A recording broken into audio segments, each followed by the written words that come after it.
early morning mentality is your every hour mentality. All gas, no brakes. Focus, purpose, power. Destined for the water, but confident everywhere else. A calming buzz before the storm, the truth of nature itself. You can't catch lightning in a bottle. There's a limit out there, but it's not with your gear. Unrelenting power delivery. Unparalleled weight savings. Keeping you on the water, whether you run a 9.9 or outscoping your best 5. In this rare air, there's power in the silence. It's a mindset, thinking only of the things that matter and freeing your mind from the things that you trust. It's the moment when everything is on the line and precision, power, and control make all the difference. A moment over 20 years in the making, anchored on loyalty, trust, and support that goes beyond all expectations. A relentless pursuit of perfection. All born from a revolutionary idea to help you rule the water. Power Pole. Are you ready? You put in the time, you got the gear. In fact, everything you carry is designed for a specific purpose to give you maximum advantage. Except your glasses. Introducing purpose-built optics, scientifically formulated and optimized for your specific pursuit. At Hook 'em Bullet, we believe sight casting for redfish is different from pitching a bait to a billfish, flipping to a bass on a bed, or live scoping for crappie. Each environment has unique visual cues and demands. You spend a lot of time and treasure feeding an undeniable passion. Don't take a Snoopy pole to a marlin fight. Make the most of every opportunity.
Hey everybody, welcome to the Twisted Cat Outdoors podcast, where we give you information on tournaments, events, everything in the catfishing world, bringing you value, tips and tricks, things that you can do out there on the water. Let's get this show started. I think I just set a Twisted Cat Outdoors 3-fish record. Hey everybody, welcome. It's Monday night. We're live again for another great podcast. What's up, Mike and Dennis, Uncle Lou? Hopefully everybody's having a good evening. We got a great podcast. Jason, thanks for calling me during the commercials. Jason just tried to actually call me during the start of it. But anyways, we got a legend on, a guy that I've looked up to years ago, you know, when I got to see him fish some of my tournaments and weigh some of the fish. And for a lot of you that are watching, you might know Chris Stout, but you don't know the history of Chris Stout. And like I said, we were talking backstage for probably the last 20, 30 minutes, kind of about, you know, some of the other OGs in the sport. And it's fun to kind of go back and talk to Chris and how the sport's evolved, and even the tactics and how they're fishing for these fish. And if you've been following Twisted Cat, like most of you have, you've seen him catch a lot of fish and catch a lot of checks this last couple of years. So anyways, if you have questions at all about fishing, anything in this sport, Chris is hopefully going to answer any question you have and help you become a better angler. So I'm pretty excited. What's up, Les Thompson? So without further ado, let's bring in Mr. Chris Stout. How we doing? Hi, Alex. Thanks for having me. Yeah.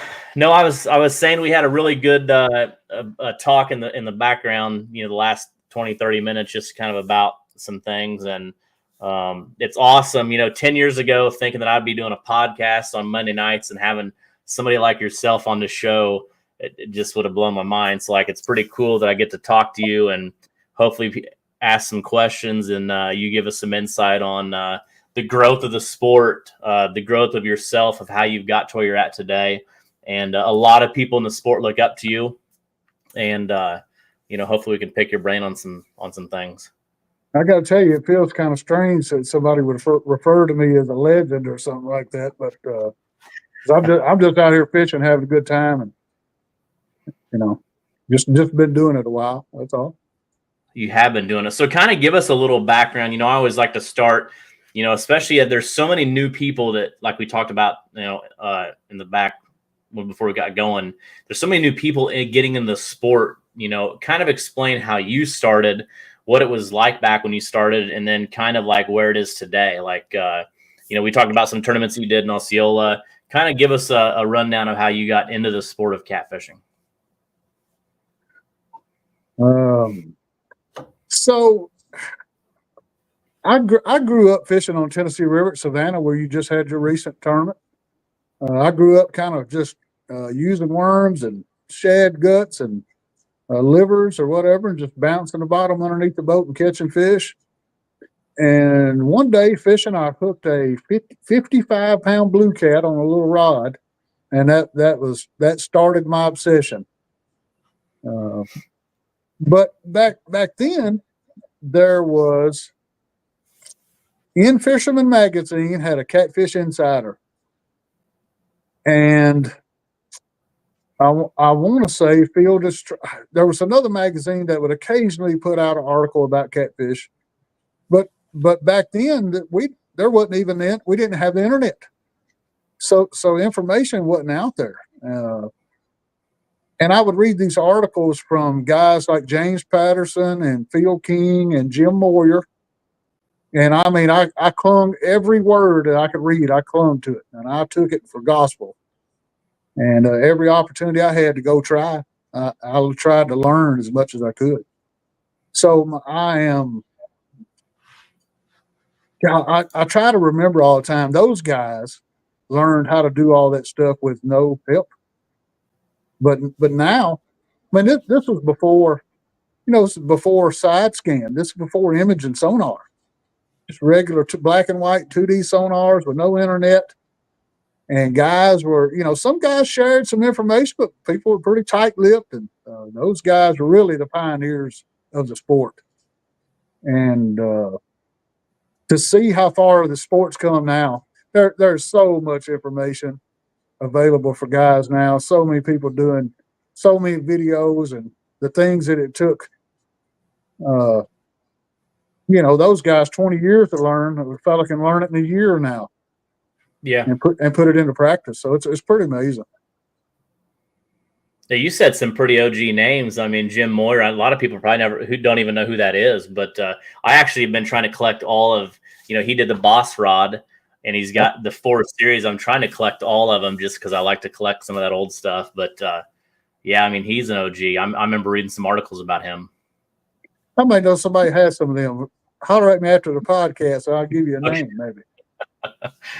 Yeah, really. So, and Moyer, I really listened to everything that Moyer had to say because, most of his experience was on the Cumberland River, and I thought it was more similar to the Tennessee River than the Mississippi was. And so I really clung to everything, and a lot of the philosophy that I have about catfishing I learned from articles that were written about Jim Moyer. A lot of things like Jim really believed that those fish they preferred mud over rock, and that they preferred wood and big wood, and not just treetops, but big huge stumps and big logs. And I've always thought the same thing. And so yeah, those guys were. And James, I can call James my friend, which I mean I'm pretty fortunate of that.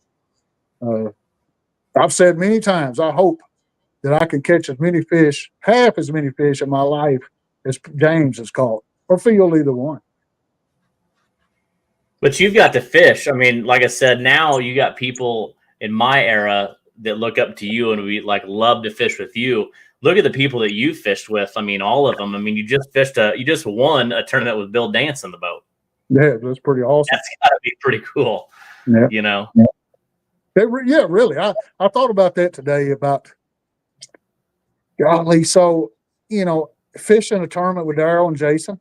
I mean, the cool thing was, though, I fished the first tournament I fished with them was, I think, one of your tournaments at Cape. Yeah. And I showed up and got in a boat with them two guys, and it was like we'd been fishing together our whole life. I mean, really, it was like we did the exact same thing. Everything we were doing was the same.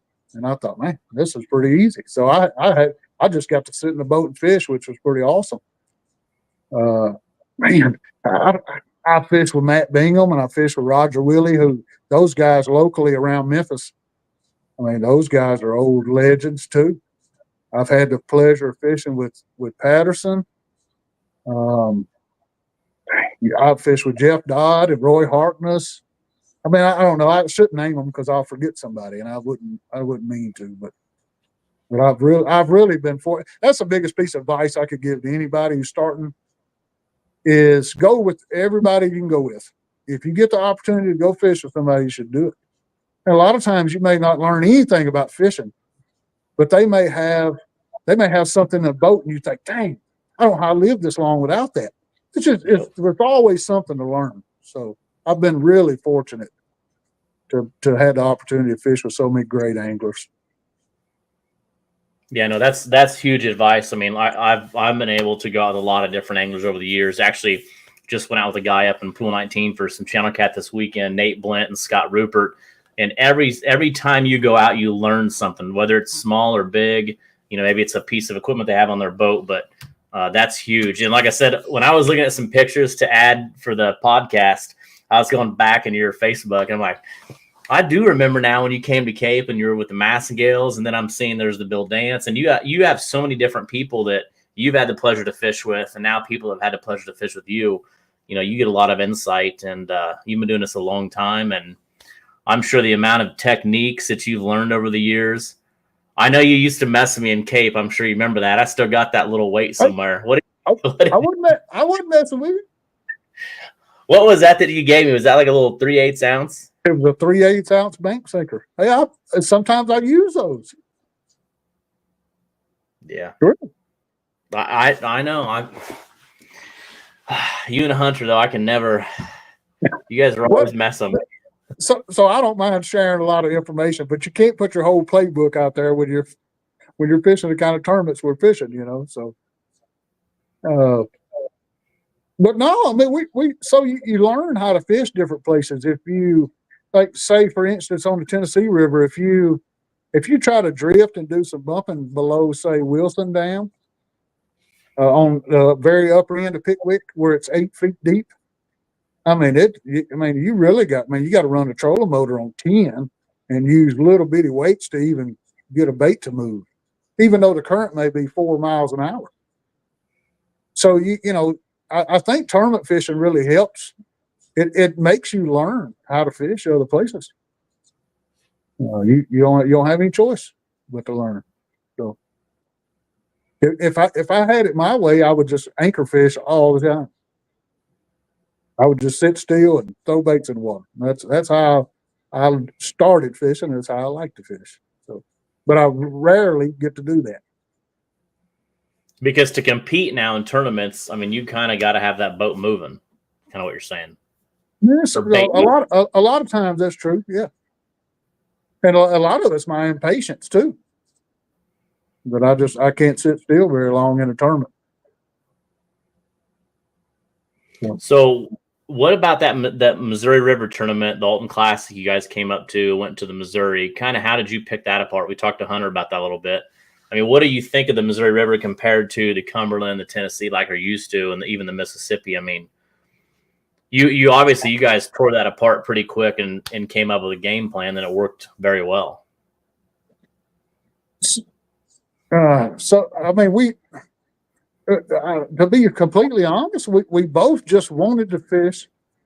You know, year before last, we won the Alton Classic on the Mississippi River.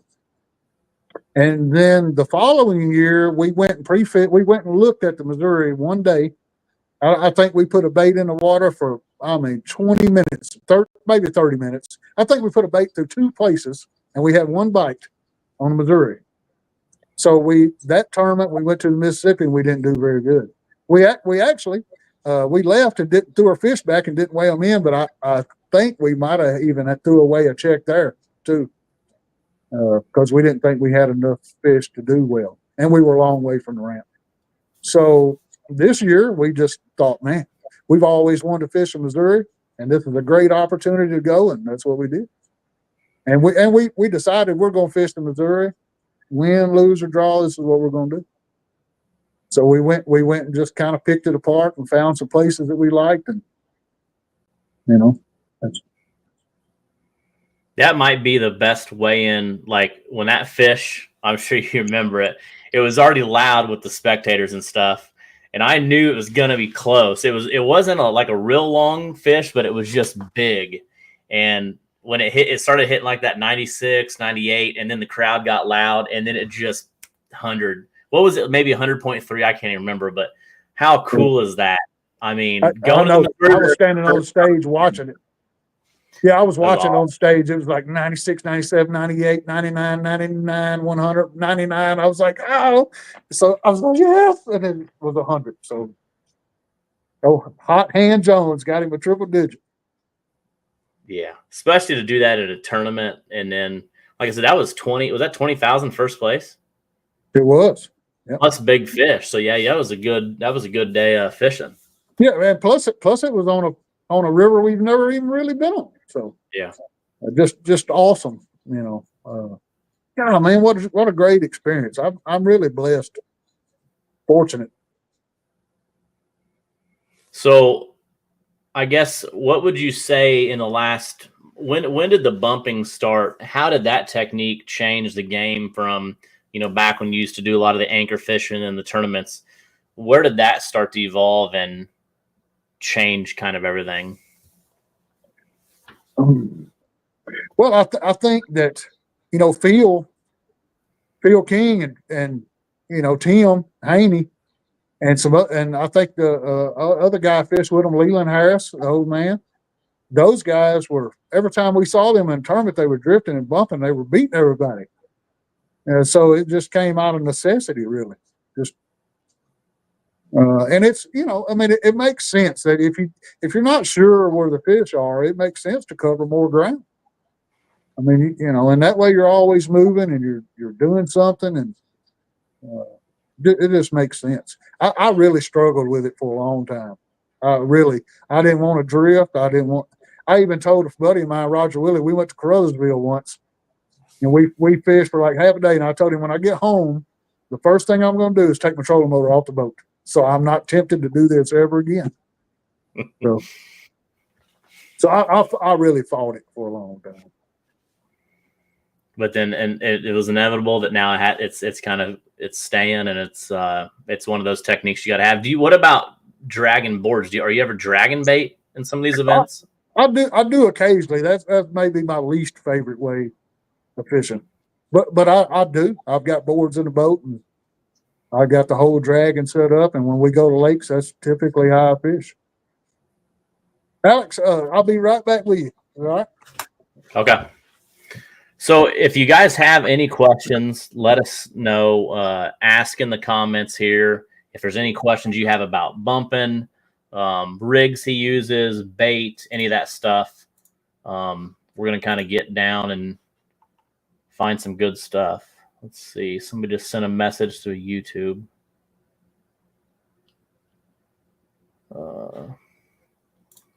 And again, yeah, make sure you ask your questions. We got a guy that's caught a lot of big fish, and if you go through his Facebook page, you're going to see a lot of the big fish that he's caught. And just winning a tournament out of Savannah, Tennessee, with Bill Dance and Hunter Jones in the boat. Nooner says, "Look at my comment about Helena. Just took boat out of Helena. The ramp was a little tough to load. 26-foot boat at the end of the chute. Water is a foot deep. Just some info." Okay. So I think, is it going to go down any more than that, Nooner? Or Dylan? Yeah, does sorry he about bump, that, X. or just rivers? Oh, you're fine. Dylan was asking, do you just bump or just rivers? You really don't. So in the lakes, we're doing more dragging. Yeah, so in the lakes, usually dragging baits and suspend in the lakes too. So I usually keep a couple of rods or more just straight under the boat, which works fine in a lot of places. Especially the deeper it is, the more I like to fish vertically. Obviously, I don't fish vertically at 10 feet of water very often, but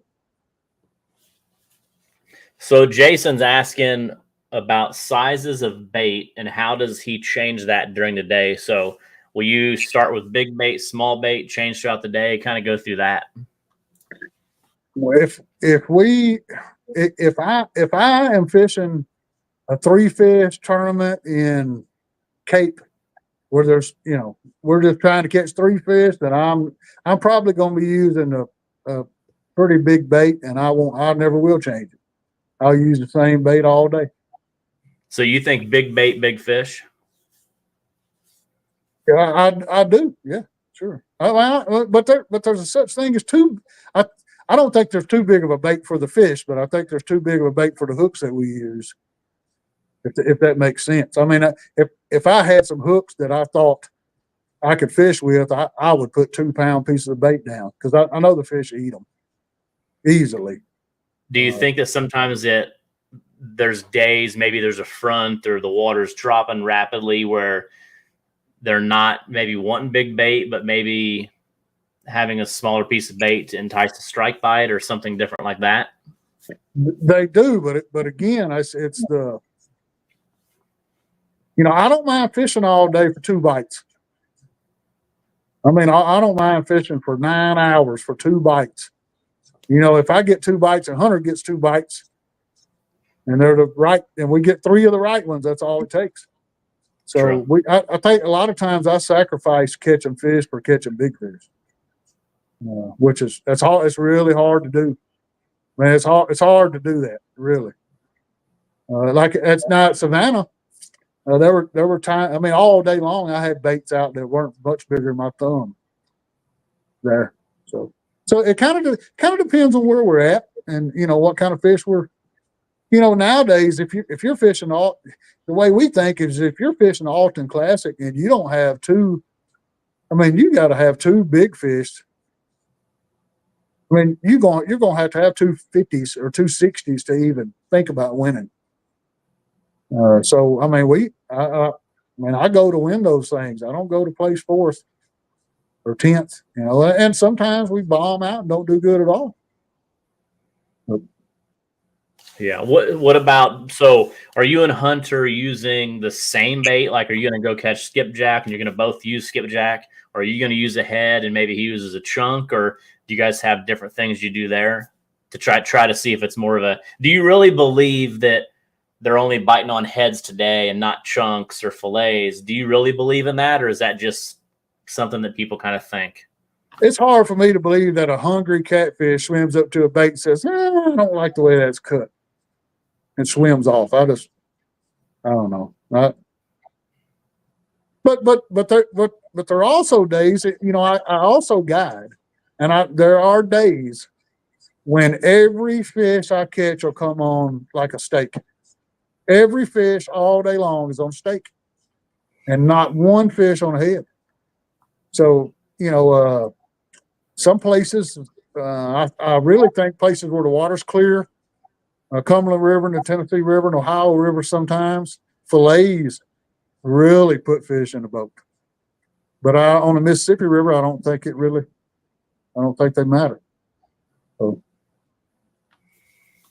What about there is something to it, but it's hard for me to believe that a catfish. I just don't think catfish are sophisticated. I think if they're hungry and they smell something and they come for it, they probably gonna eat it. Yeah, I agree. I mean, I think I hear it so many times that they're only biting on heads or they're only biting on this, and I think that they're going to bite. If they're hungry, they're going to eat whatever's in front of them. I mean, they might eat a tennis ball if there's a tennis ball in front of them. I mean, you see live wells, what they throw up a lot of the time. So I don't know that they're that picky. I think that sometimes that gets in our head as anglers trying to really, overthink the situation. Well, but I'll say this too. At Savannah, with the first place we fished that we tried to fish was just vertical fishing with rods straight on the boat. And according to the sonar, we literally had, on our first drift, we probably had 30 fish that were 20 pounds or bigger that came up and looked at a bait and never touched it and swam off. When you could see it on the sonar, it was obvious that the fish would come up, look at the bait, and just swim off, but they never would bite it. So, I've seen fish. I had a blue in Pickwick Lake one time that weighed about 50 pounds that did that for 40 minutes while I was drifting. I mean, at half a mile an hour, this fish on the sonar just followed my bait for 40 minutes before he ever bit. And he would occasionally, it would just swim up and just be, my bait's 6 feet off the bottom, and this fish would just hang out on the bottom and just swim with me. And occasionally he would swim up to the bait and just hang out with the bait for a minute or so, and he'd go back to the bottom. And eventually he finally bit. I think that's one thing that makes catfish unique from other fish species, that it's getting reaction bites out of catfish that's tough to do. Where I think bass and crappie, you can almost aggravate them to the point where they'll bite anyway. Even if they're not even going to eat it, they'll bite and swim off and drop it somewhere. But the catfish, I think sometimes you can just drag a bait over their face and they're not going to have it. Are you adamant on fresh, frozen? If you're going to go fish a tournament, like what is your bait protocol? Do you got to have fresh, or will you take fresh frozen? I have never fished a tournament with frozen bait. It's always been fresh. But I have caught countless fish, big fish on frozen bait over the years. So it makes me feel better at a tournament to know that I've got the best bait that I can have. And I don't know if we couldn't do just as well on froze bait. I really don't. It may be like those days where all the fish come on steaks, where some days they want the fresh bait. And especially for flatheads, that really matters. Really makes a difference.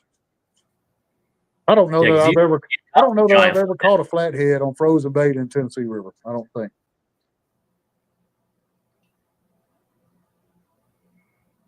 Interesting. All right, let's see, my other question. Randy Welcher, he's actually coming to the championship this weekend, aka the captain. He says, if you're pre-fishing a place that you don't fish much and you're not finding the fish where you expect them to be, deep water, ledges, points, humps, how do you adjust? So kind of with that, maybe kind of talk about, when you're going and you're looking, are you using 2D side scan? Like, how are you also finding those fish? Because that was another question, is about what you're using on the sonar wise. Yeah. So this is how I feel about it. Sonar doesn't lie. Sonar doesn't lie to you at all. Never. It may not tell you the whole story, but it doesn't lie to you. And so you can trust what the sonar tells you. Sometimes it doesn't, sometimes there's fish around and the sonar doesn't show them. But if the sonar shows them, then they're there. So I rely on the sonar a lot. I don't, out of all these years with side scan, I just don't use side scan for finding fish. I find structure with side scan, but to answer his question too, I don't think I ever go anywhere pre-fishing. I try not to expect the fish to be anywhere. I have no idea where they are. You know, they always swim, so I try to go with an open mind. I mean, they may be in 4 feet of water, or they may be in 80 feet of water. I don't know. So I think if I show up to a tournament knowing that the fish are going to be here, here, and here, then that really limits me on looking. If that helps, I hope that helps. So when you're looking on, so you're usually using 2D. What sonar? What brand are you using? 2D or sonar? I have used Lowrance from day one until recently, and I've made a switch to Garmin, which I still am learning. So I don't have a lot of experience with the Garmin yet, but all my Lowrance stuff is really getting old and out of date, and it was time to change it up. So one thing I noticed difference on my Garmin is the fish look a lot smaller. The marks are a lot smaller than they were on my Lowrance. Right. Yeah, I've been messing with the settings on mine, so I figured out how I've got the 8612, and I figured out how to like zoom the whole screen in like you could on Lowrance.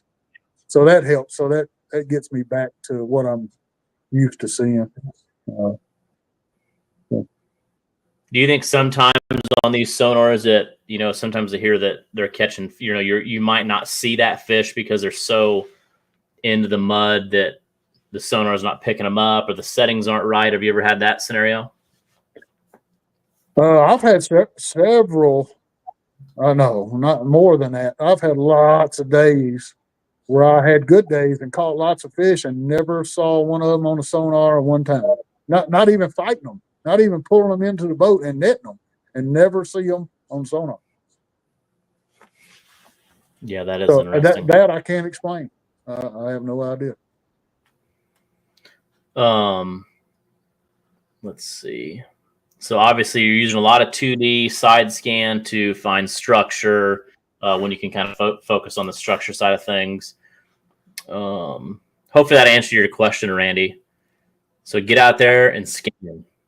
Now, I don't know if this is true, but Rob Benningfield, I heard that he'll stay out there for 2 days straight scanning.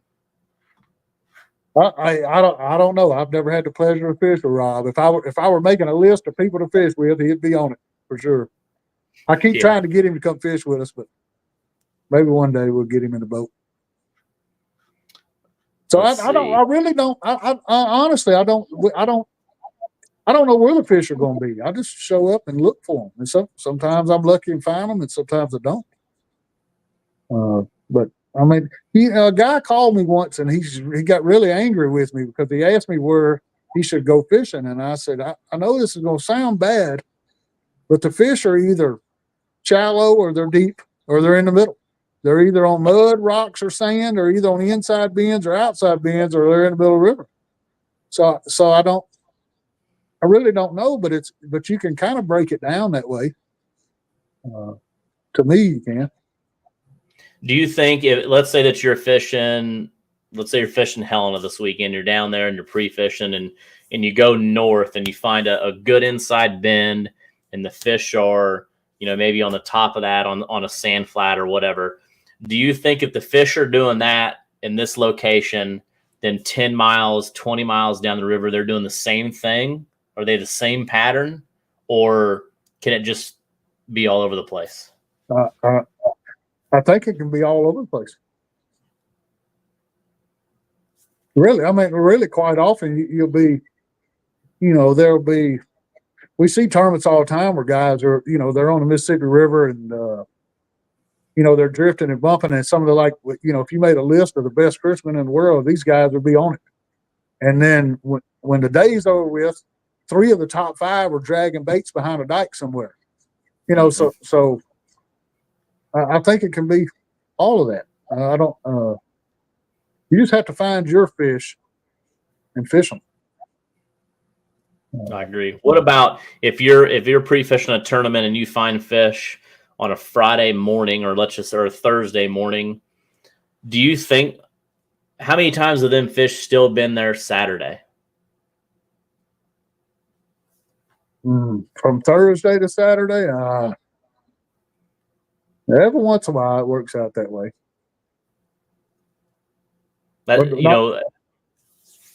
As a director, I've seen so many the other way where people used to come in the weekend before and then come back that Friday, or they would go Monday, Tuesday, Wednesday, and then everything that they learned or caught completely gone, and then they get skunked or have a terrible event, and they go wonder what happened. Well, fish, it's day to day they change, and so many things on the Mississippi River. I think what we talked about earlier, so many things are changing, day to day, whether the water's going up, water going down, all that.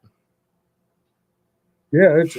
I mean, I struggle sometimes a lot too.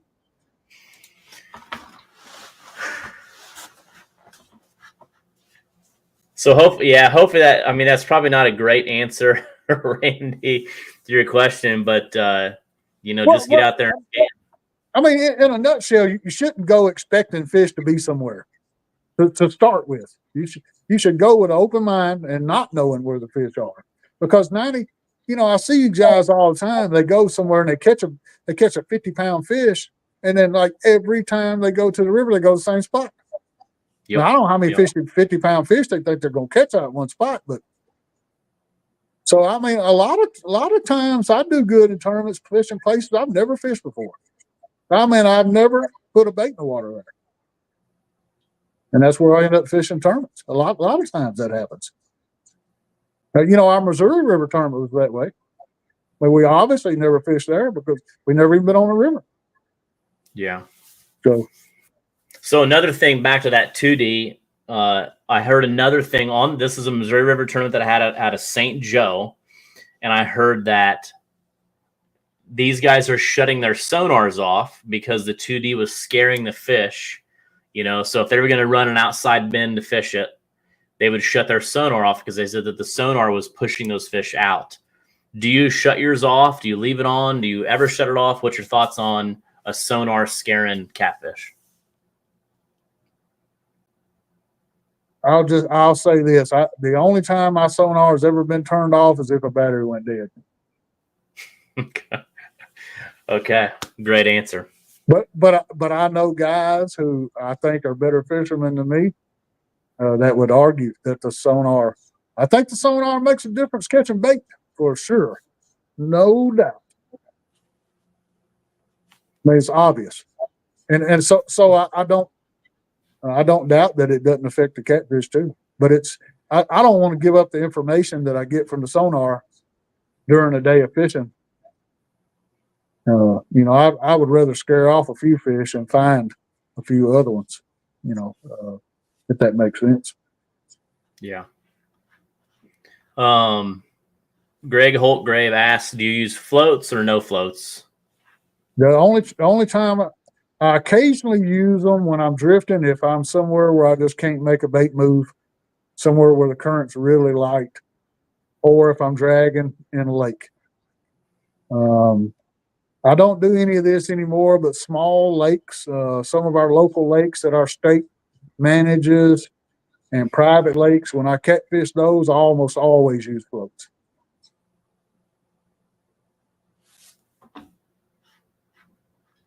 Because the eyes are on the top of their head? Well,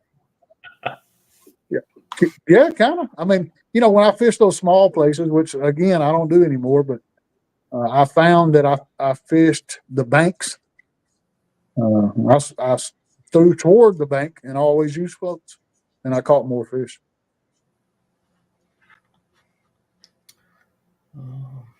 Well, Jason was just saying, Chris is speaking truth. Don't fish off of memories. Fish today, not last year. That is so true. And even, going to these tournaments year after year, I do see people that say, my spot was, we got second last year and we're going to go hit it hard. And then they get the second place last year, got them skunked this year. And I think that when you fish off, people are getting much better and they're not fishing off memory like they used to. And I think that's also what's changing the game and getting, those anglers are getting out there and investing more time than just memory.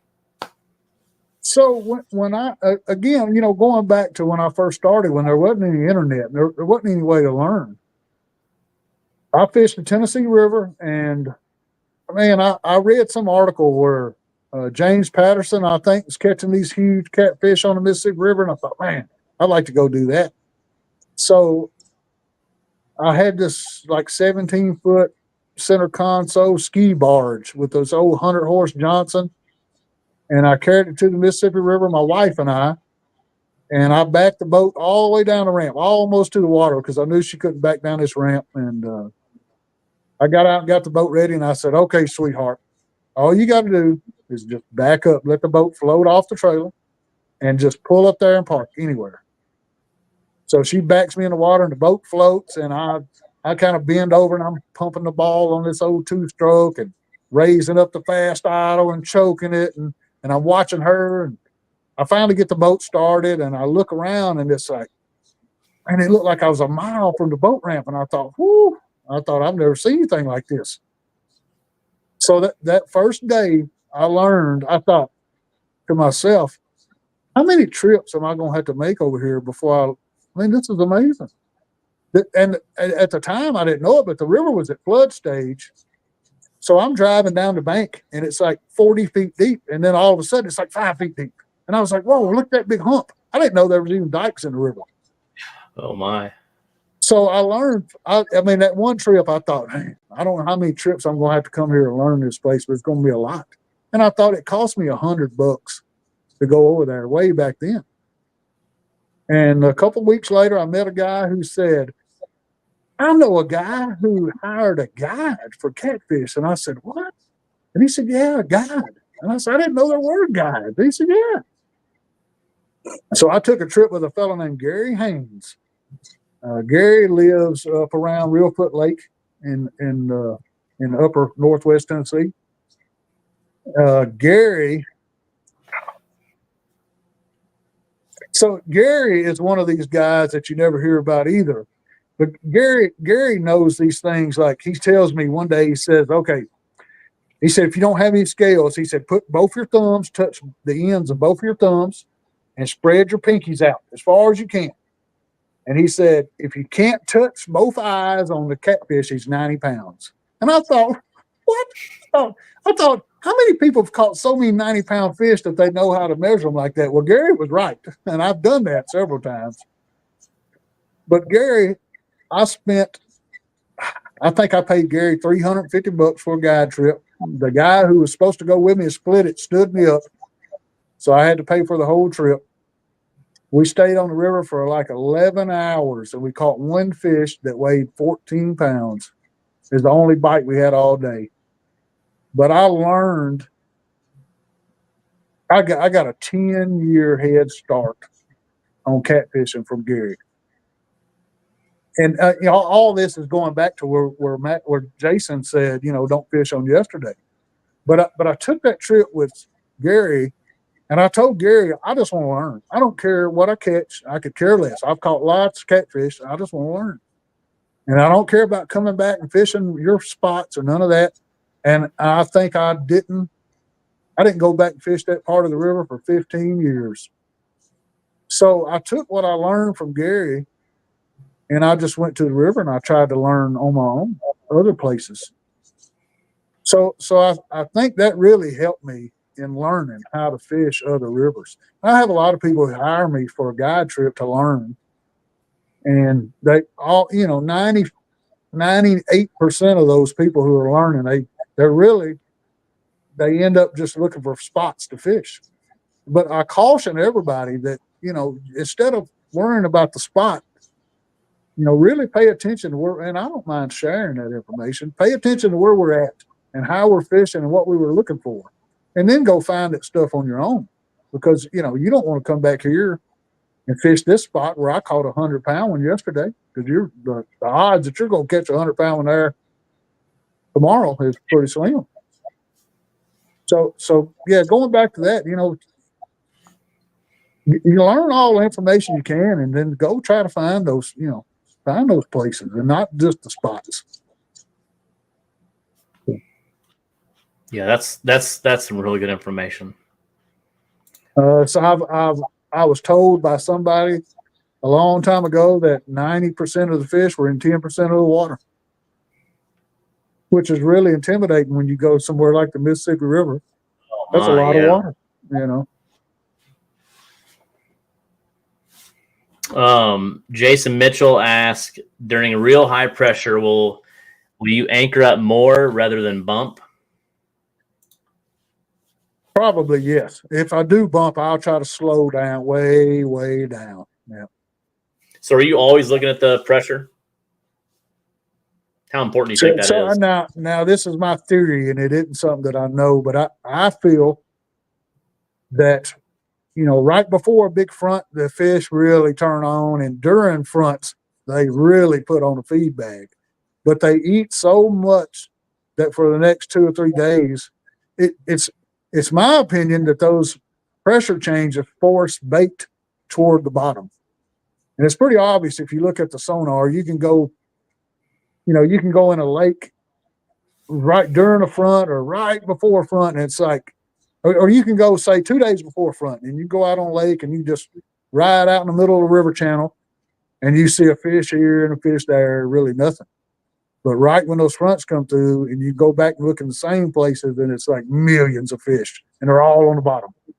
And I think those catfish just gorge themselves for 2 or 3 days. And then after that, they don't have to eat for 2 or 3 days. So I think slowing down and using smaller baits during those times helps a lot. That's some really good information. I have to check that out. I like that.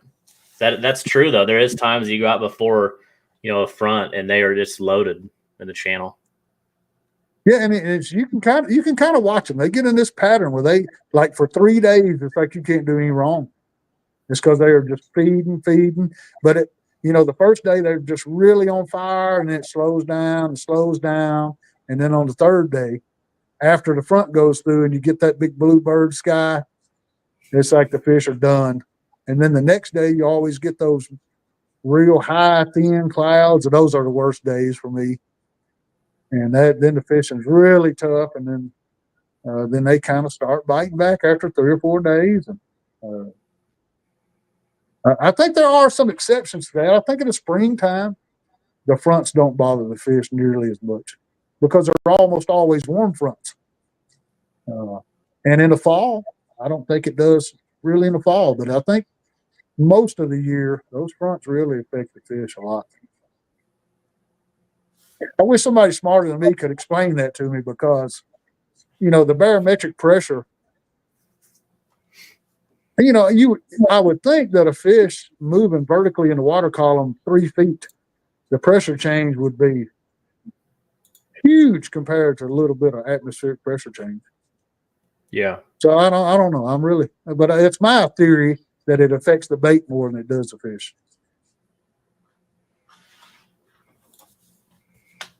That's interesting. Russ said he's got a bunch of people that books trips with him, that checks out his rigs, cuts a bait, speed, and see what he's looking for out of sonar, and not worrying about catching. So, and when you went out with your first guide trip, how many catfish guides that you knew were out there? Because not probably a lot. So I went on another trip with Phil King.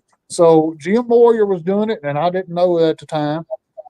But Jim and James Patterson and Phil King and Gary, and that, as to my knowledge, that was all that was doing it in my area anyway. So. Yeah, there's a lot of great guides now doing it. Yep, there is. And how long have you been guiding? Just 4 years or so, I guess. 4 years. Yeah. Still a long time. So I had a question on YouTube. They asked bait. So when you're on the Mississippi River or the Tennessee River, do you try to find also like bait fish? So if you see a school of bait fish, that you'll see catfish following those. Do you ever try to do that, or you don't think that matters? Find the bait, find the fish thing that has never worked for me, except for small fish.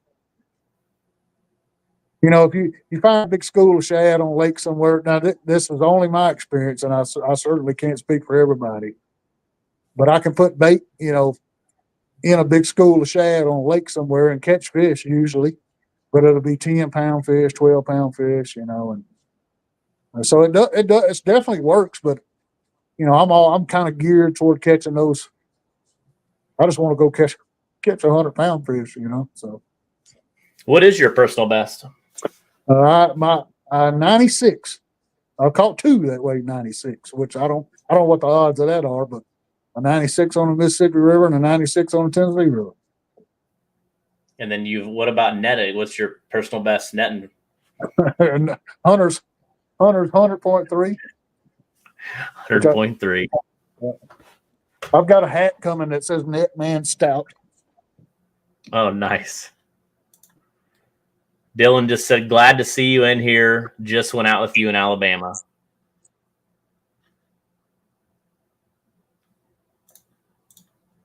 What's up, Aaron?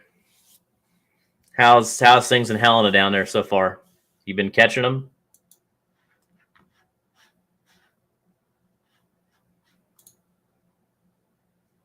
So hopefully we answered your question, Randy. Are you down in Helena right now?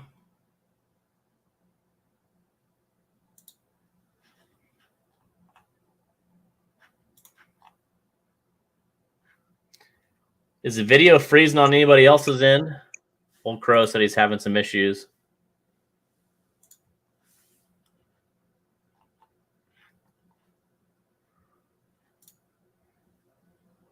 What's up, Mike? Again, if you have any questions, make sure you ask. We've had some pretty good questions so far. I caught all them all. Yeah, Doug, I think you need to get some better service if you're freezing. So Dylan said he just went out with you in Alabama. He said, glad to see you in here. Just went out with you in Alabama. Wait, say that again, Alex. Dylan, I don't know how to pronounce his last name. Weegrich said, glad to see you in here. He just went out with you in Alabama. No, I haven't done any guide trips in Alabama. Ever. Well, he may have. I'm glad to be here too, but he may have me confused with someone else. What's up, Nate Blunt? He said nope. I don't know what that means. Okay, so there was another question I'm trying to find here. Let's see. Oh, live scope. Thoughts on live scope? Do you have live scope? I think maybe we talked to Hunter about he was going to get live scope. What's your thoughts of the future of live scope, and have you used it yet?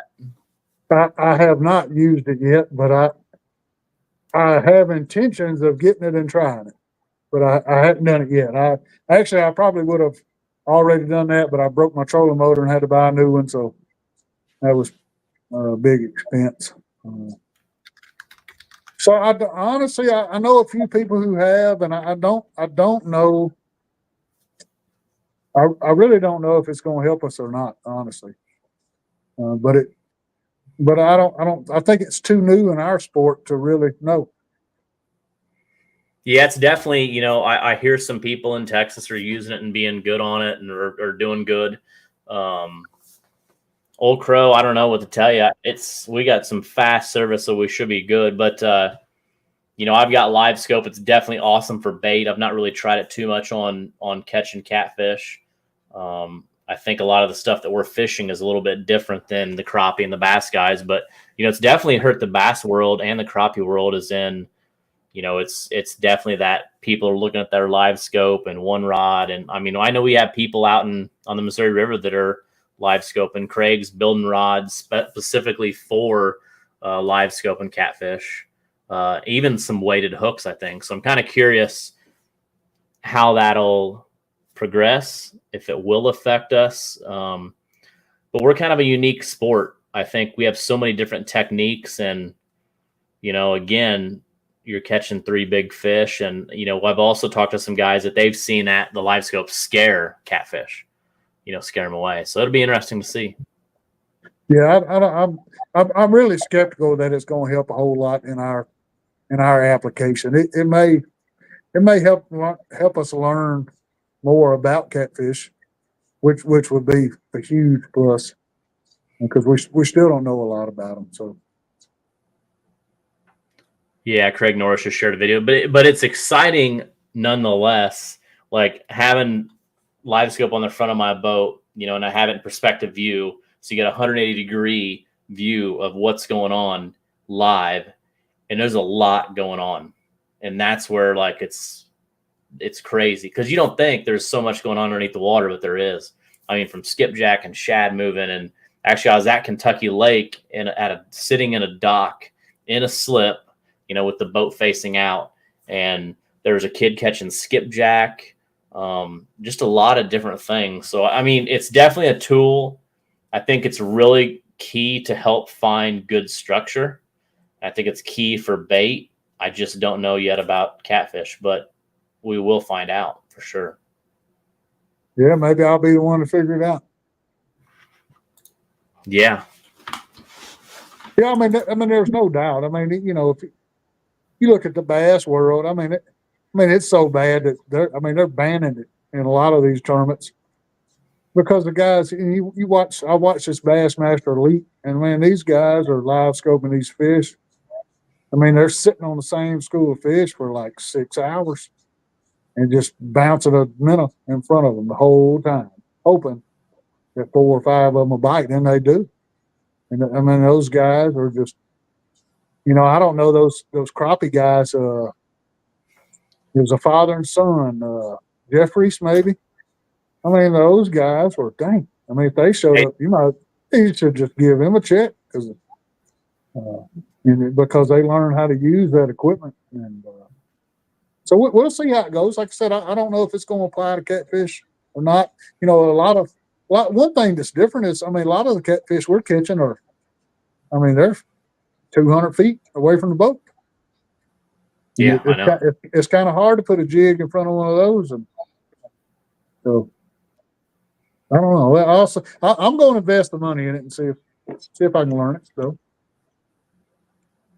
Yeah, no, it's a cool tool. It'll be exciting to see the future, and it's definitely been easy for bait. And one thing I seen that was cool is, like, even when I'm going to catch bait, and I use mine in perspective a lot, because I'm looking at a big view of what's going on, and if you can see a school of shad, like, after I throw the net or bring it back in, like, when you sometimes reset your net and you let your weights drop on the boat or any kind of noise, it would just blow you away on how far away they'll hear that and just completely scatter. And that's pretty cool to see that live. Yep. So little things like that, I think you can learn from it. But like I said, Craig shared a video you guys can watch. I'll have to share that. Craig, it's probably one that they were catching fish live scope in a lake in Kansas, I think. I would assume, but we'll see. I mean, the Missouri River, I know some people are doing it in the winter, when those fish are kind of behind those dikes and maybe them deep holes, but we'll see. It may be frustrating to see how many fish are actually there that won't bite, and I don't know. So that's why I'm scared to get it. I'm scared to realize how many fish are out there that I can't make bite. That may be frustrating.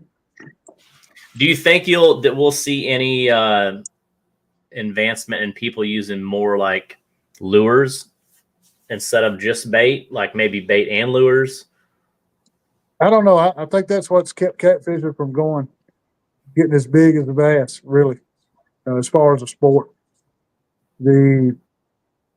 I have tried floats, and I've tried spinner blades. I mean, I've tried so many things over the years.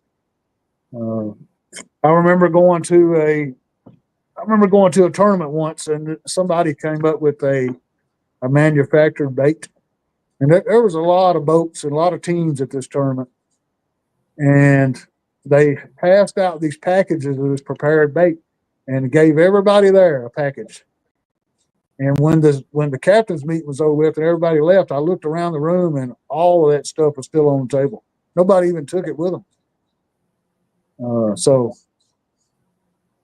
that's kind of tough. I felt bad for the people who invested. Yeah. So I honestly, I never have found adding anything helps me at all. But I'm a pretty simple guy too. My rigs that I fish with have one swivel and one hook, and that's it. Do you change your links ever, or do you have do you use the same link on about everything, or will like different times a year will you shorten it, lengthen it? How does that work on your? I mean, most of the time it's always the same.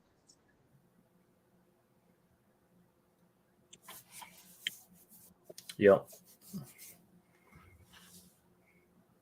I know a lot of my answers may seem vague, but I'm trying to answer them honest as I can, and not just a lot of stuff I just don't know.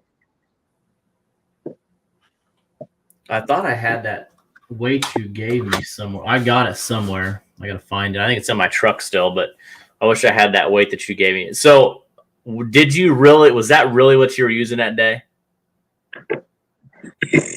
I don't think we were using those that day, but we weren't far off from that. We may have been using 2-ounce weights. Okay. But I'll throw the anchor out of a boat and put 32 ounces of weight on a rod. I've done it many times. I mean, the older I get, the less likely I'm going to do that because it's a lot of work. But the fish aren't afraid of the current, for sure. So sometimes I may fish with weights that big, and I may fish with 1/2 ounce weights, and occasionally no weight at all. Yeah, no, I've when I first started fishing the Mississippi down around Memphis, I remember me and my partner, we found fish on an outside bend, and it was some hot current. I mean, and it was a deep outside bend where it went down like 130 foot, and they were kind of just stacked on like the second ledge. And we just couldn't figure out how to get bait to them because our anchor wouldn't hold, the trolling motor wouldn't hold.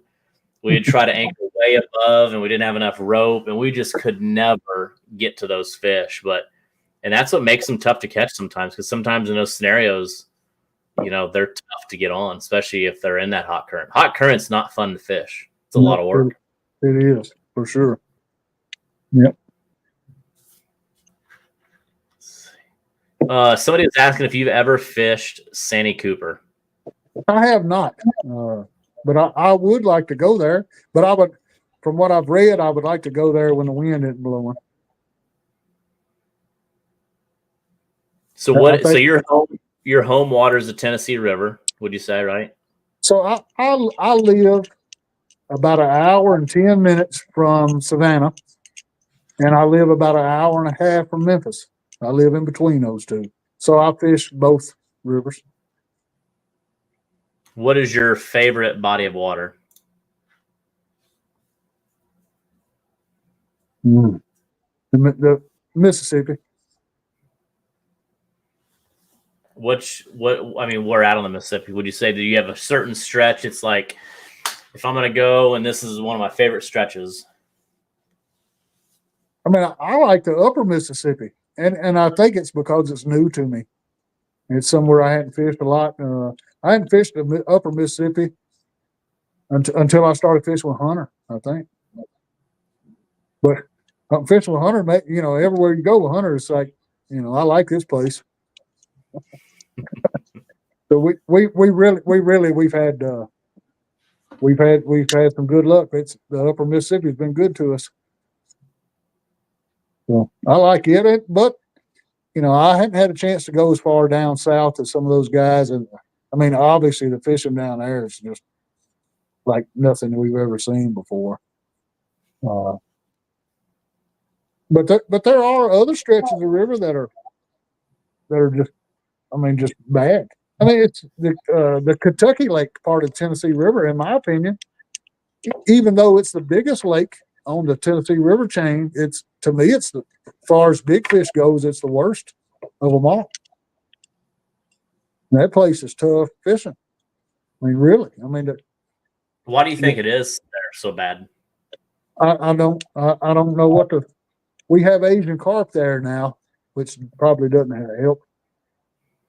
So we have a lot of Asian carp, especially on the lower end of Kentucky. We're starting to get them further and further up the river. We've been seeing them for a long time below Pickwick Dam, but not in huge numbers. But every year they just get more and more. There was, I'm trying to think years, 15 years ago, 12 years ago, there in April and May, there would be 2 or 3 boats against Pickwick Dam with nets, and they would dip gizzard shad out of there and fill boats up all day, every day for 2 months. And they would cut those gizzard shad and sell them. But there aren't anybody doing that anymore because there ain't gizzard shad. They're gone.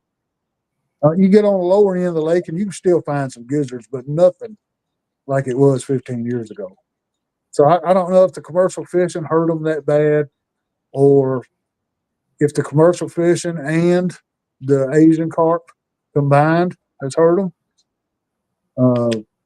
Kentucky Lake historically has been, I don't think there's another lake on the Tennessee River chain that's been commercially fished for catfish as hard as Kentucky Lake. Especially when you get down around Camden, from Camden to Paris, Tennessee, and that place is, they really fish that place hard, and have for my entire life. Yeah.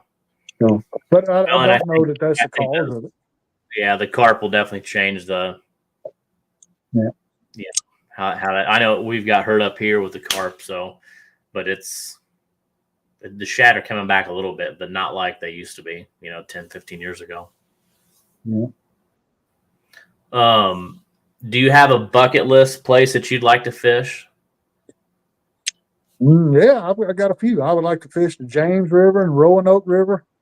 I would like to fish some of those rivers in the east. I would really like to go there sometime. Friends and I talked about fishing the lower Mississippi down around New Orleans 20 years ago. We figured if we ever got down there, it'd be the best thing ever. And obviously it is. So I would like to go down there too.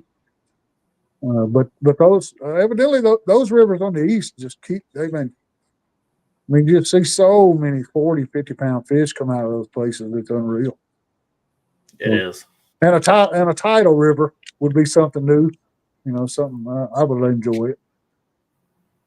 Hunter and I, one of the first tournaments we fished was at Texoma. And I don't think either one of us ever been that far away from home fishing tournament before.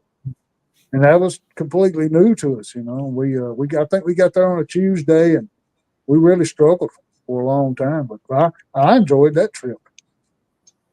We really did. We ended up finishing well in it too. Yeah, there's some big fish there. Yeah. So do you river's kind of your go-to over a lake then? Yeah, I would much rather have moving water for sure. I can't read that comment. What do they want to know who I'm voting for, or what kind of they're talking about about watching fish come and go on the live scope. And then some people are asking about, Chad is asking about if you had to choose one bait, chicken breast, shrimp, or a rat pickled rat ear.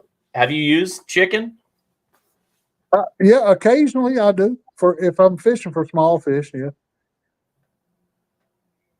If you're fishing for small fish, okay. Love me some Texoma. This will come to the surprise of a lot of listeners.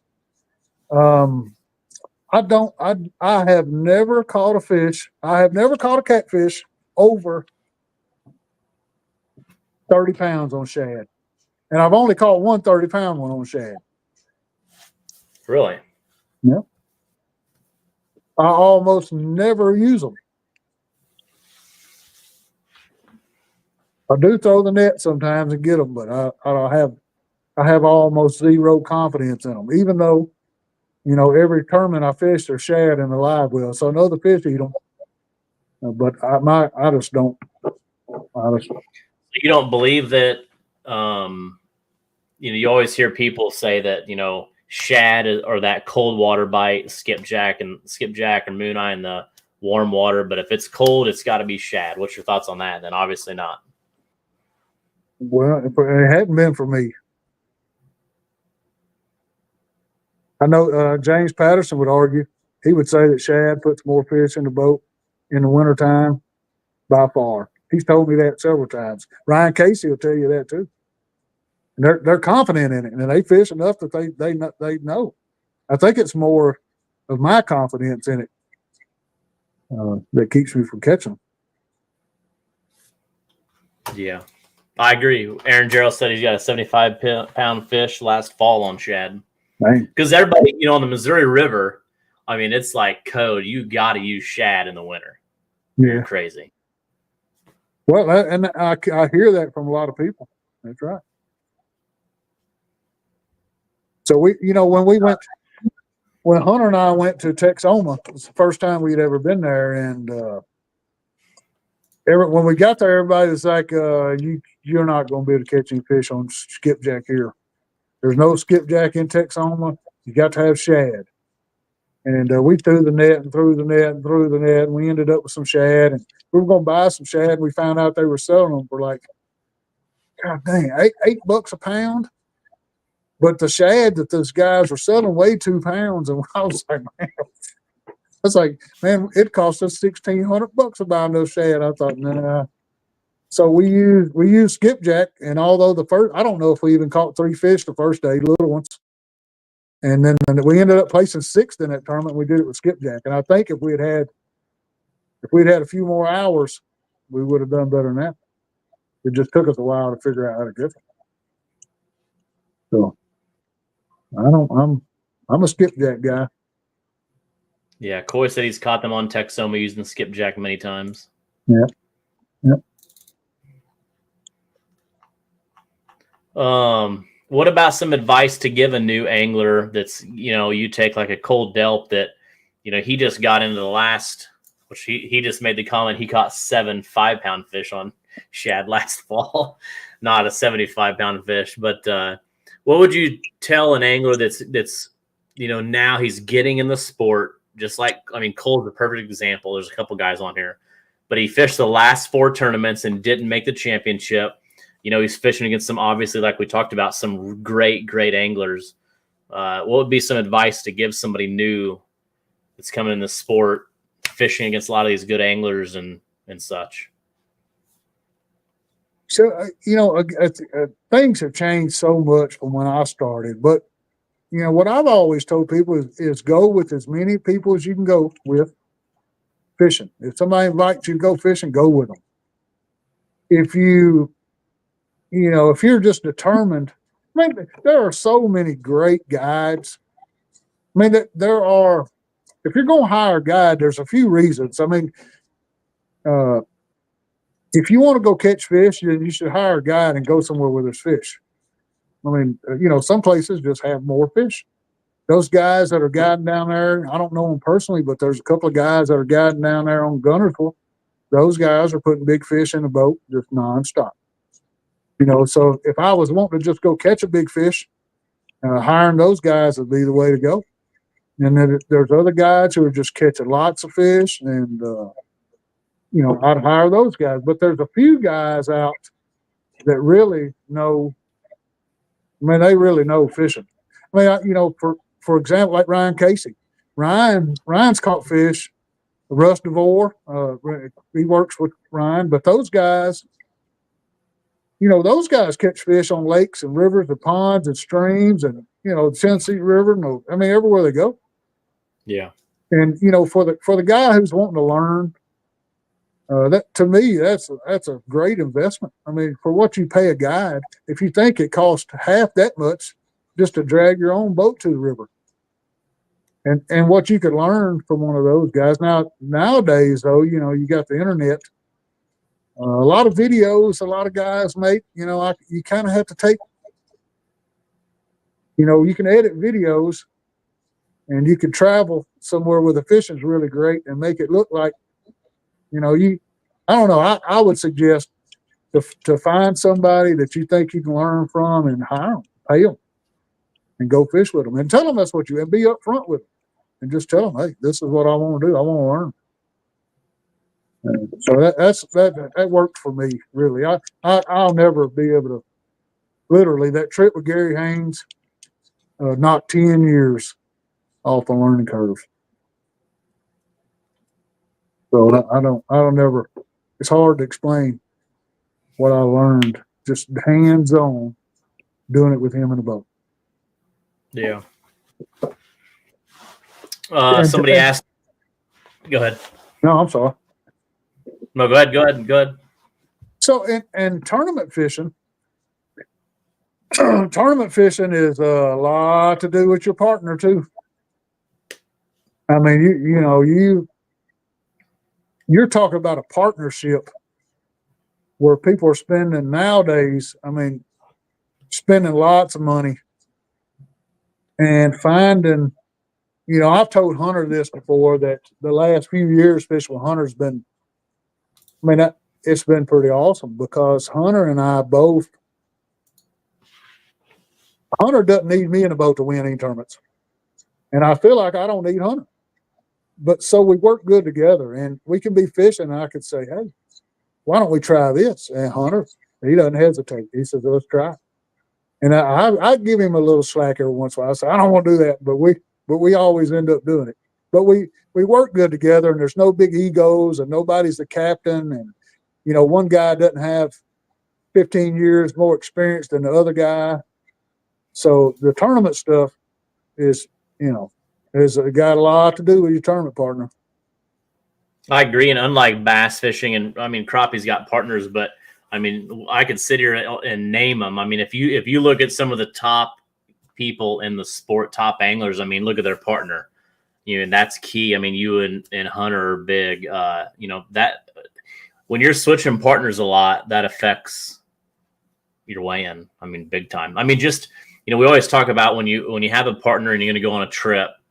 Sometimes being upfront about cost. Like if we're going to take my truck and my boat, the entry fee and fuel. Like who's paying for fuel at the gas station? Like you got to be upfront, and there's ways to do that. And I think that's what's hurt a lot of relationships and friendships and partnerships over the years. And I think that when you find that right person, I mean, that makes you a tough team. Yeah, and you two are the toughest in the country, 100%. Yeah. Hunter's got everything it takes. Hunter's got the boats and rod and reels and experience. I mean, everything it takes, and so do I. So we just kind of, it's been fun. And early on when I first started fishing tournaments, say like fishing with Jeff Dodd, man, you talking about wound up. It's a wonder Jeff didn't knock me out of the boat. I mean, because I was like, I was pretty serious. I was mad all the time. But I've learned to kind of calm down a little bit. And, that's a big deal. It's a lot of times, a lot of these tournaments now, you say you show up somewhere like Vicksburg. I mean, we're fishing for $100,000. I mean, you get two guys that go down there looking around and spending all that money, and then you get the third guy that just shows up on Friday night and wants to get in the boat Saturday morning and doesn't contribute anything. Those relationships go fast.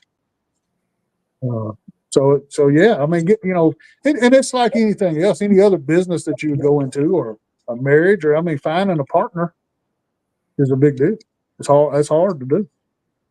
Yeah, I think that when I had Hunter on, he was even talking about that, where sometimes if you catch a fish and maybe it's something that you don't need help with, but you guys can almost seamlessly not talk to each other and know what the other one has to do. Who's running the trolling motor, the boat, the net, all that stuff. And some people when you have your buddy from work's going to come to this tournament this weekend, and it's a disaster because they don't know nothing, and you just don't work good together, and you lose that 90-pound fish that got close to the boat, but then it spit the hook or the net, the Donald Moore hit him in the head with the net or whatever. You know what I mean? So, you can't have those situations because it'll cost you a tournament or a fish. You know what I mean? And I think that partners, like we always say, is big key.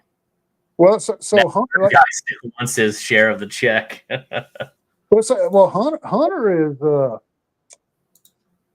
I mean, if Hunter goes pre-fishing, I mean, I don't care how much money we're fishing for. If Hunter says, I think that we ought to fish this place, I'm going to fish it. Even if I don't agree with it, I'm going to do it anyway because I trust him. If we split up somewhere and Hunter looked for 3 days and I look for 3 days and Hunter says, man, this is where we need to fish, then I trust him no matter, That's really hard. It's hard to find somebody to fish with. Like I fish lots of tournaments with lots of people. I mean, and I've got checks from all over the place and all kinds of trophies from, Ohio River and the Tennessee River and the Mississippi, everywhere we've been, really. But a lot of times I always felt like I was contributing a lot more than my partner, and that's never a good scenario. So keep looking. If you're tournament fishing, keep looking. Find you a good partner and find somebody that you can trust. Find somebody that you can grow with together and learn. Yeah. So that's some great. Hopefully, you guys are listening. That's some great advice, especially on the tournament side of things. And if you look at the results, just not only with Twisted Cat, but these other events, look at the partner. A lot of the time, they've been partners for a while, and they work good together, and that's a big key. Yep. Huge key. But that's my best advice to everybody is don't have any preconceived notions. Like Jason said, don't fish on last year. Fish on now. If you're learning, hire somebody. Take your time and pick somebody and hire them and go learn. I mean, because really the money you give them is nothing compared to how many trips it's going to take you to learn it on your own. You watch videos and you can learn. But again, some of those things, a lot of videos are edited and, there's people that travel to where the fish are and it makes it look like, a lot of places we fish. I mean, we fish all day for literally 4 or 5 bites. And that's all we expect to get. And it's because the fishing's just that tough. I don't know how many. I don't know that I don't catch a lot of fish in tournaments. Very seldom do we ever catch very many fish. So, hire somebody and read what you can and go with anybody you can go with. Don't fish on the past. And just because that one spot you caught a 50-pounder in, back in 1998 with your grandpa, doesn't mean you're going to catch one there again. That doesn't mean you ought not go look at it, but don't count on it. Yeah, and that's one of my issues is in my home water is I have like 10 spots and it's so hard that if I go out, I have to go check that spot out and it's tough. And I don't know if it's a home water thing. And you always hear about people that they hate their home water tournaments because they don't do well. So it's kind of interesting, but that's a big key is to definitely try to go outside that spot that, I was with a guy once where he was at a gas station and they seen the boat and they start telling the fish stories, well, Uncle Jimmy caught a 90-pounder on that sand flat, above old, Tom's Point. Well, who cares? You don't need to go check that spot out because of what somebody did or some uncle did 13 years ago isn't going to happen today. You know what I mean? And I think that staying on your own path, having a good partner is key. One question that I have is if you got to watch me and Ryan Casey's podcast, we talked about the fish evolving as in learning different things. So, Casey talked about when he started bumping, it was awesome. They were just on fire. And over the years, it's changed. Do you think fish are kind of like other animals where they've adapted to how we're catching them? And that's slowly changing to maybe where the bump bite is not as good now as maybe the anchor bite was and vice versa? Or do you think that the fish are dumb and they don't think, or that doesn't affect it. Yeah, no, I think all creatures evolve for sure over time, and we've been at this, and those fish have been hearing those sonars pinging at them for a lot of years, for 40 years now. So, yeah, I mean, I don't doubt that, if there's I don't know, for instance, if there's 20 catfish in a hole, and one of them's an old fish that's been caught twice, and another one's been caught 3 or 4 times. If you ever pick the catfish up, and you get them in the boat, and it's rubbing those bones together, and making that noise, and I think they're trying to communicate. That thing is talking, and it wouldn't surprise me if those 2 big fish in that hole aren't saying, "Oh, there's that sound again." Yeah. So yeah, maybe. I'll say there's 3 things I look for in a fish, and that's big, dumb, and hungry. That's what I look for. Big, dumb, and hungry. I like that. Yeah. So but the dang, Alex, to see the sport. When I first started, and I wouldn't. Those other guys were way ahead of me, but it was pretty common for people. If you caught a big fish, you just threw it back in the truck and hauled it around, show it to everybody. That was the normal. Well, the normal now isn't like that. It is really amazing to me how much the sport has grown, and awareness about those fish. It's really awesome to see, and it seems like it's been a long time coming, but it really hadn't. It's a lot changed in a few short years. Yeah. It's, even in my area, like when I go out fishing and catch some fish, even like locals that just follow me on social media, like they even know that we're, CPR and stuff like that.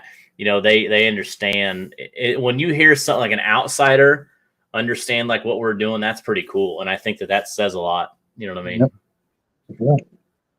Yep. Actually, those big catfish are starting to get a little recognition. I invite people to go with me all the time. Just come go with me. I want you to feel the rod when a big fish bites it. There's nothing like it. Yeah. That's right, Cole. He said, I met you at a kids fishing event. I didn't even know Twisted Cat existed. I was at a kids fishing event, the youth rodeo in Grafton, Illinois, 2 years ago now. And he came up, and I had my boat down there with my son, and it was a cool event. And now just to think that from there to today, he's fishing the Twisted Cat tournaments and loving it, and fishing it with some family and some friends and traveling, and it's pretty cool to see that. And the sport of catfishing, like the tournament side, there's a lot of friendships and people that a lot of my friendships are now in this sport, and there's a lot of great people in the sport, and I think that's what's helping it grow so fast, is so many people getting involved and going to meet you at a tournament. There's a lot more spectators that are coming and watching. And once they see Chris Stout and Hunter weigh this 100-pound fish on stage, they want to be a part of that. And then they might go out on a guide trip now in Alton with Ryan Casey. And then they want to go buy a boat, and then they're fishing a tournament, a year later and chasing that dream. So, yeah, that's right. Yeah. Anybody can win us.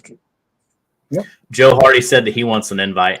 Yeah. I'm waiting to go with Joe. Joe Hardy's the one that uses chicken. So that's who we need to go with, Joe.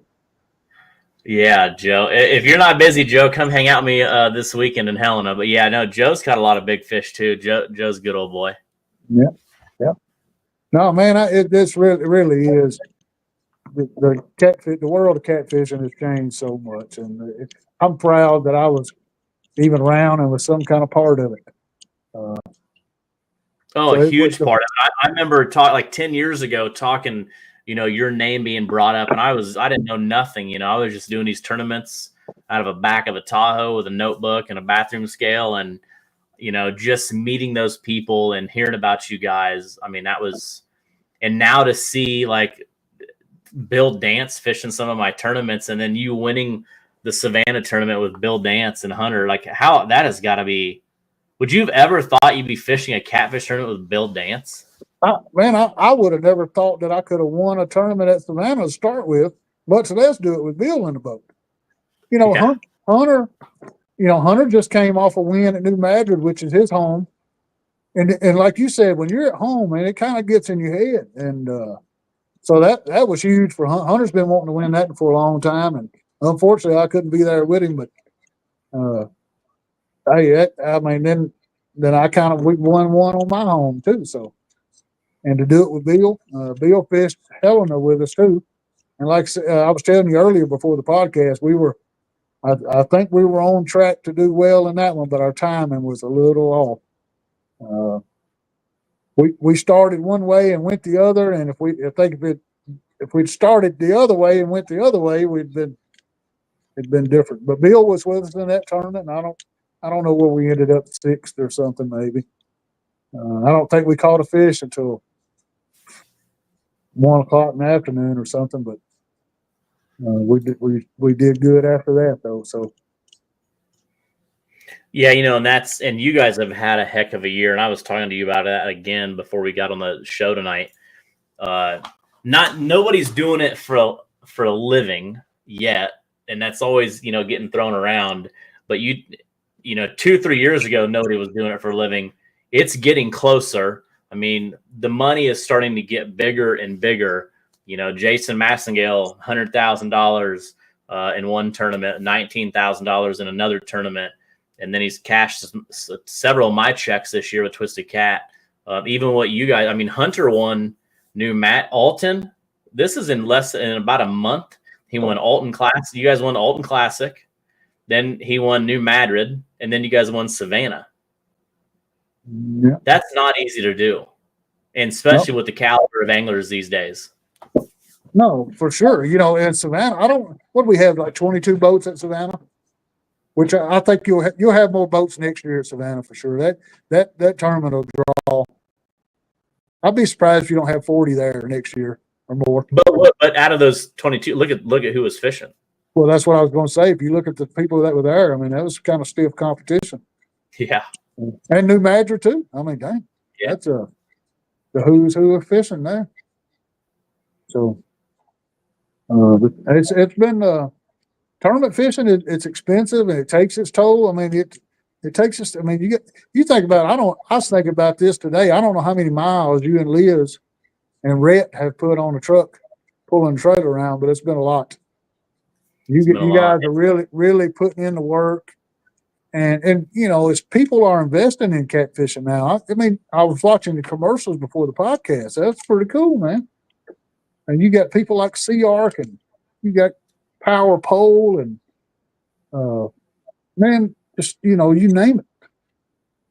And then like that, which I don't know if Hunter is going to give you a pair of those, but the Purpose Built Optics, now is doing. There were some really nice glasses, to a pair for two anglers for each win. And it's those little things. And as people see, like, those are the companies that are really getting behind the sport, because there would be no 100% payback plus the Castaway Customs Big Fish. These sponsors are getting big, and even the championship, we're doing a $25,500. That's a no entry fee championship this weekend. Hey, if anybody needs a third, can I get in the boat with them? Oh, I'm sure there'd be. Your phone's gonna be dinging here in a second. I'm putting it out there. No, I'm just kidding. I got something else going on this weekend, but I would sure like to be there. That's awesome. It really is. I can't wait to see how that's going to continue to grow. You know what I mean? Even like, next year we've already talked about, we're going to be in Decatur, Alabama for the start of the year for Bama Blues. We're going to Lake Ray Hubbard February 1st in Texas, Alton, Illinois in March. I think Kerr Lake in middle of March. So a lot of new areas and some events that we're trying to grow, and then have still working on the championship side of things. But some people are going to start collecting some money. I would sure like to make the Kerr event. That would be awesome. Well, this is Kerr Reservoir, or you're probably thinking of Kerr Lake in Virginia.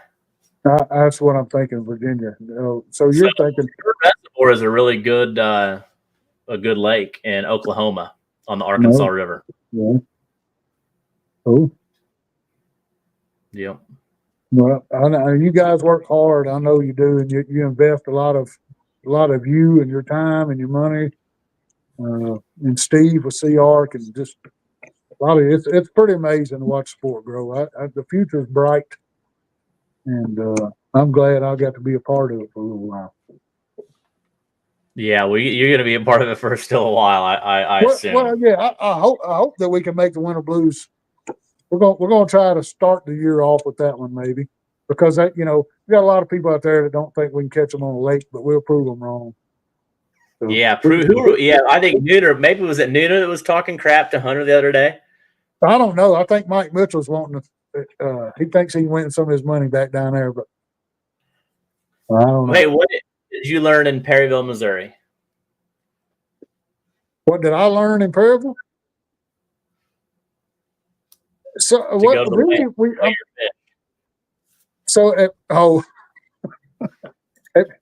at Perryville we caught a few fish, but we didn't think we had enough, so we turned them loose and went home. But I think we would have got a check there, maybe.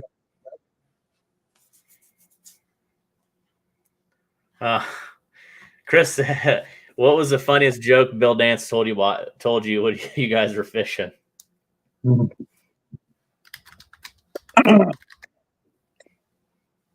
So you have to Google this. I'm not going to say it all because I'd probably butcher it. But it's a poetry contest called Timbuktu. Timbuktu. Poetry contest. That's Bill says that's his favorite joke. So. Okay. Yeah, that is like I said. And Bill Dance. When I first met him in New Madrid, he came and fished a tournament. This was probably 4 or 5 years ago, and I remember we met. We were sitting down eating, and the next year, I think I seen him maybe at MRM, and he remembered my name. And I just thought, and talking to some other people, like he is very down to earth, and fun to be around. And it's cool having him fish some of the catfish and getting involved in catfishing and some of the laws that he's helped push through, especially on the Tennessee side of things. Man, I'm humbled beyond measure. I mean that Bill Dance would ask to come fish with us. That's amazing. I mean, Bill could fish with anybody in the whole country. Anybody would be proud to fish with Bill, and that he asked to fish with us is pretty humbling to me. Yeah, but I'm just as humble to fish with Hunter though. Hunter's the same way. I don't know anybody turn Hunter down if he wanted to fish with him. Well, you and Hunter have told me before that I'm welcome to fish with you guys sometimes, so I'm going to hold you up to it one of these days. I told you that? I don't remember that. Yeah. It must have been Hunter. No. Oh, you're killing me. No, come go fish with me sometime, really.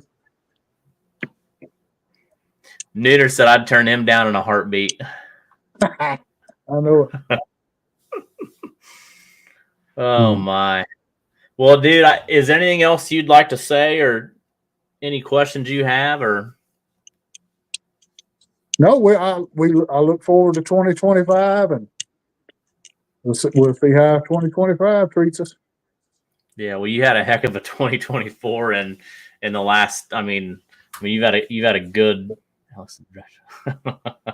you've had a good go at things. Like I said, when I was looking back on your Facebook, for a picture to grab, there were several pictures that I thought, man, he has fished for a while. And then the one with Jason and Daryl and actually, I think that's one that I made a funny video out of. Do you remember that when you guys pulled those fish out? And remember the Jurassic Park? And I had the Jurassic Park when they were looking out of the Jeep, and then they look, and it's you guys pulling the catfish out of the live well. Do you remember that? Yeah, I do remember that. It's been a while. Yeah. It's probably 5-6 years ago, but I did a video of you guys, or like the Jeeps pulling up looking at those big dinosaurs. And then when the girl stands up to look at the hard top, it's you three pulling those big catfish out. I don't remember a lot about that tournament, but I remember.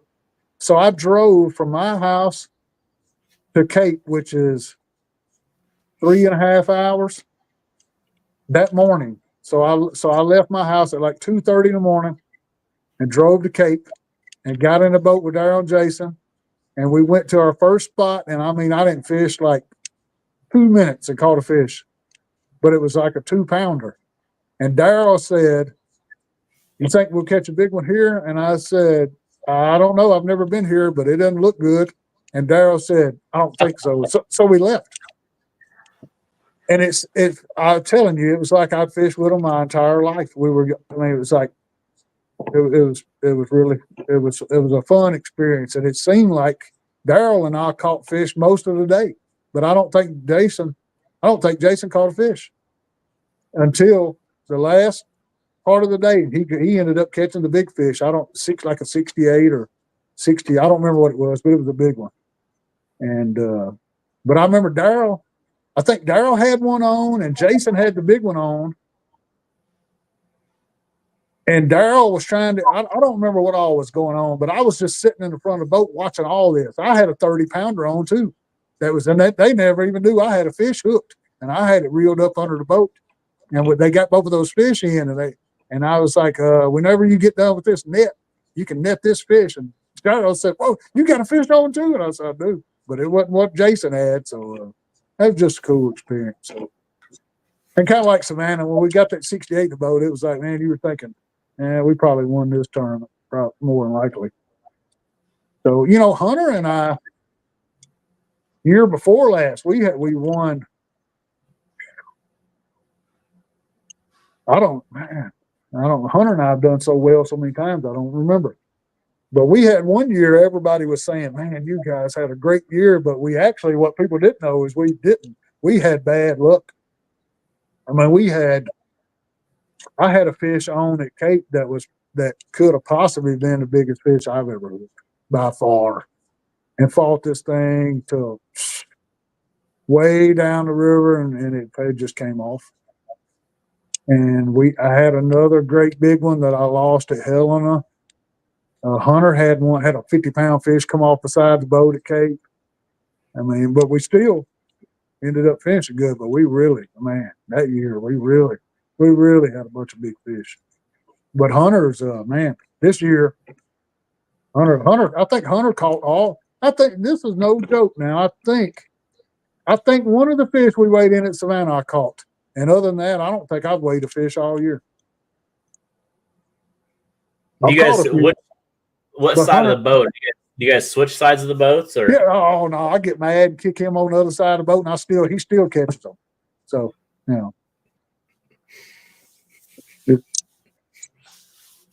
That's funny. Yeah. So we've had a good run. Hopefully we can keep it up. We look forward to seeing what Twisted Cats does next year and how it's going to grow. And yeah, like I said, some good competition, or some anglers that didn't get in the championship. And I think next year will be even bigger for people trying to get in. And, that's when you make it in the top 50 now, that's becoming something, and seeing where I'd love to fish my trail to see where I could, if I can make the top 50 or the top 10. And I mean, like I said, there's a lot of good anglers now. So it's fun watching everybody compete. There's still friends that on Friday night and after the tournament, when there's a meme I seen somewhere, but when it's tournament day and that time kicks off, everybody's got the black paint on their face and it's go time. You know what I mean? So yep, that's right. Oh, Cole, the comments, you probably can't read some of these comments, but they're pretty good. Yeah, I hadn't seen any of them, but I'll go back and look at them. Yeah. Oh, Nooner's not talking too much, so he must not have had a great day of pre-fishing, but we'll see. But yeah, so hey, thank you. We got to do this again. Like I said, I'll try to, maybe it will be cool to get you and Hunter on at the same time. That'd be cool. We'll do that after we win at Winter Blues tournament. Okay, perfect. That works. Well, it was good chatting with you. Good being on the podcast. I really appreciate it. A lot of great information. Again, thanks everybody for watching. We'll be live this weekend down in Helena, Arkansas for our championship. Bama Blues is open for January 4th. Again, so if you haven't registered, you can register for that. And then any other events will start coming out next week. So need to have them live on the water in Alabama. Yeah, we need to do some live. We need to try to get back to some of the live stuff on the water. But we'll see. But yeah, hey, thanks for being on. Have a great rest of your week, Chris, and everybody else. Thanks for having me. Yes, we appreciate it. A lot of good info. So we'll talk soon. And I'm gonna take you up on that fishing. Call me. Okay. All right. See ya. Everybody have a good night.